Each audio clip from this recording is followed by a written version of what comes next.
প্রথমে আপনাকে আপনি যদি ভিডিও করতে চান আপনাকে ক্যামেরায় যেতে হবে, তারপর মোর অপশনে যেতে হবে। মোর অপশন আন্ডার ওয়াটার ভিডিওগ্রাফি এখানে অন করতে হবে, কারণ পানির নিচে স্প্ল্যাশে কাজ করে না। এর জন্য আমাদের সাইড বাটনটা কন্টিনিউ ক্লিক করতে হবে। তারপর হচ্ছে টেক এ ফটো, পানির নিচে নিয়ে এটা দিয়ে উপরে যে বাটনটা আছে এটা দিয়ে ছবি তুলতে হবে।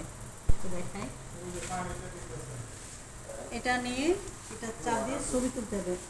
তারপর এটা দিয়ে ভিডিও অন করতে হবে। ভিডিও চলছে দেখেন, তারপর ভিডিও অফ করতে হবে সেম বাটনে ক্লিক করে। তারপর আমরা উঠাই ফেলবো। এখানে 3 সেকেন্ড হচ্ছে চাপ দিয়ে রাখতে হবে দেখেন।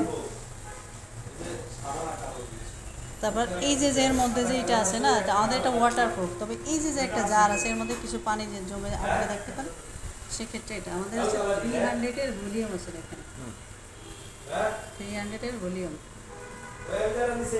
এইবার হচ্ছে আপনার ভিডিওটার এটা দেখাবো, এটা আপনার ছবি পানির নিচে নিয়ে ছবিটা, এটা হচ্ছে ভিডিওটা। এটা